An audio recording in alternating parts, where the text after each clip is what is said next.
Welcome back sa Free Thinking Pinoy Channel. Kada taon, parami ng parami ang mga batang pinapanganak ng may kapansanan.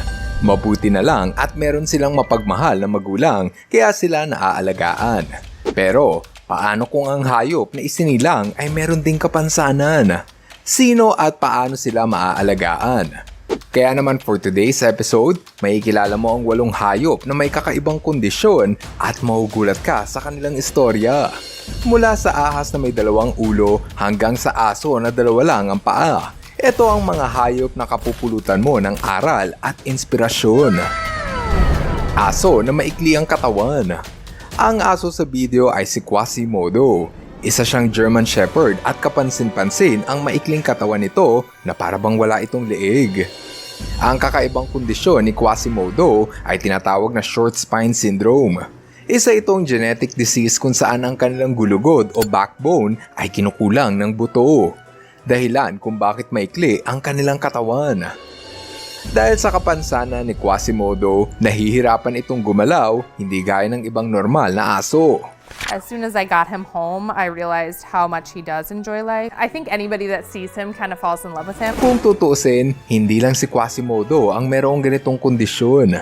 Marami na ring aso ang na-diagnose ng may short spine syndrome.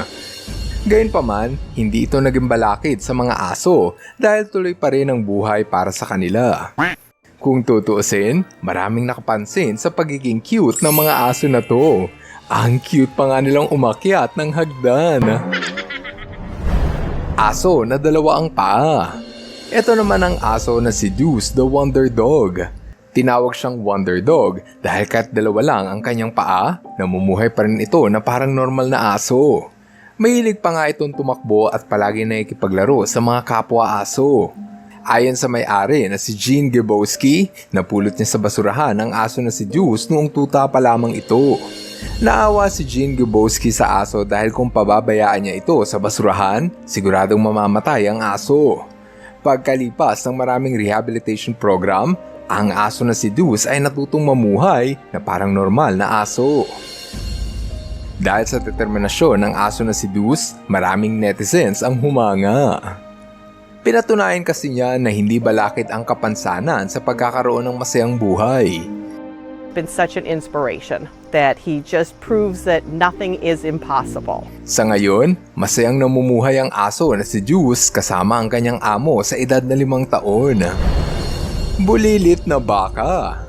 Dito sa probinsya ng Bangladesh, may kilala mo si Qazi Mohammed at ang kanyang baka na pinangalanang Rani. Kakaiba ang kondisyon ni Rani dahil pinanganak ito na may dwarfism.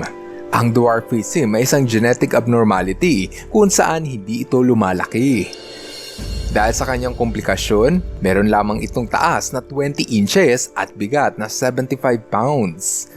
Sobrang cute ang pangangatawan ni Rani kaya maraming taong bumibisita para lang itong masilayan. Kahit may kapansanan ng baka, hindi nagkulang sa pag-aalaga si Qazi Mohammed para busugin sa pagmamahal si Rani.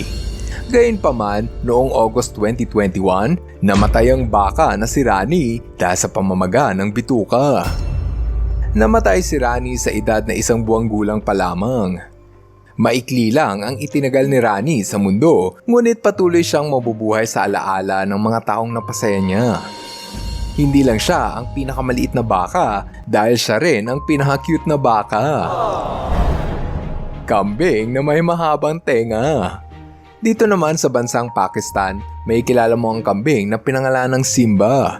Sumikat sa internet si Simba dahil pinanganak ito na may mahabang tenga. Umabot ito ng 21 inches.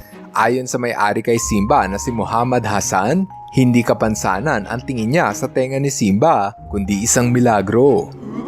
Marami kasing tao ang napapasaya ni Simba sa tuwing nasisilayan ang kanyang tenga. Para hindi mahirapang maglakad si Simba, ginawa nila ito ng lalagyanan para hindi palagi nakasayad sa lupa. Pinanganak si Simba noong July 2022 ngunit sa edad na 1 taon, namatay rin ito noong April 2023. Sobra ang pagdadalamhati ni Muhammad dahil minahal na niya na parang anak ang kambing. Ayon kay Muhammad, inilibing niya ang kambing sa kanilang bakuran para mabisita niya ito araw-araw. Jericho the Yak. Nakakita ka na ba ng yak? Ito yung hayop na mukhang baka at may mahabang sungay. Pero sa mapapanood mo, may kilala mo ang yak na may pinakamahabang sungay. Ito si Jericho at siya ang alaga ng mag-asawa na sina Melody at Hugh Smith.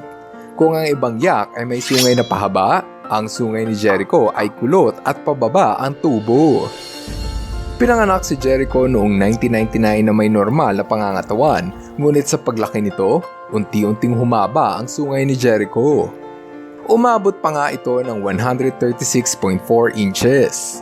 Yun nga lang, may masamang nangyari kay Jericho. Namatay ito noong year 2019 sa edad na 20 years old. Gayunpaman, hindi matatawaran ang kasiyahan na binigay niya sa kanyang amo. He's just added a whole nother level of excitement and blessing to our family and our farm here. Squirrel na kulang ang paa. Noong 2016, nakunan sa video ang squirrel na may kakaibang paraan ng paglalakad. Gumagamit lang ito ng dalawang kamay habang nakataas ang kalahating katawan nito. Pagkalipas ng isang buwan, muli na lang namataan ang parehong squirrel. Saka lang nila napag-alaman na ang squirrel sa video ay pilay at baldado ang kalahating katawan. Dahil dyan, naisipan ng mag-asawang Jerry Moss at Sarah McNeil na hulihin ang squirrel at bigyan ito ng wheelchair. Maraming netizens ang naaliw sa wheelchair ng squirrel dahil sino mag-aakala na pati pala ang mga squirrel ay nangangailangan ng tulong ng mga tao. Ahas na dalawa ang ulo. Ito ang ahas na sina Ben and Jerry at pagmamayari ito ng YouTuber na si Brian Barczyk. Ayon kay Brian Barczyk, sabay niya itong pinapakain ng daga kahit iisa lang ang bituka ni Ben and Jerry. Dahil sa kakaibang kondisyon ng ahas, maraming netizens ang natutuwa sa tuwing nakikita ito. Alam mo ba na isa sa bawat 100,000 lang ng ahas ang pinapanganak na may ganitong kondisyon? Ang tawag rito ay polycephalic o yung hayop na mayroong dalawang ulo. Aso na parang tao kung tumayo. Ang last sa ating mga bida ay ang aso na si Faith. Sumikat sa buong mundo ang aso na si Faith dahil pinatunayan ng aso na to na walang imposible kung ito ay gugustuhin mo. Dalawa lang kasi ang paa ni Faith ngunit hindi ito naging hadlang upang siya ay makalakad. Ang may-ari kay Faith ay si Jude Stringfellow at masugid niya itong inalagaan kahit noong ito ay tuta pa lamang. Ayon kay Jude, naturuan niyang tumayo sa dalawang paa si Faith sa tuwing pinapakitaan niya ito ng peanut butter. Ang peanut butter kasi ay ang paboritong merienda ni Faith. Noong 2014, namatay ang aso na si Faith sa edad na 11 anyos. Kahit wala na sa mundo ang aso na si Faith, naging inspirasyon siya na kahit ikaw ay pinanganak na may kapansanan, pwede ka pa ring mabuhay ng masaya. Ikaw, alin sa mga hayop na inyong napanood ang pinakakinagiliwan mo? Ako kasi, natuwa ako kay Quasimodo. I-comment mo na yan sa baba nang mabasa namin ang napili mo. Ngayon, andito na tayo sa ating shoutout portion. Hello kay Charmaine Joy Flavier, Marinette Daculo at Thea Enteo. Hello rin kay John Michael Lanete at John Christoph. Shoutout kay Laramay Alvarez at Calvin Lorenzo. Shoutout na rin kay Angie at Nico Dave Mojica. Maraming salamat sa inyong panunood. Now see you guys on my next video. Ka-FTP viewers, thank you so much sa panunood mo na aking video. Kung nagustuhan mo ang video na ito, subscribe na sa FTP channel. Don't forget to hit the bell button para updated ka sa mga bagong videos. Paalam!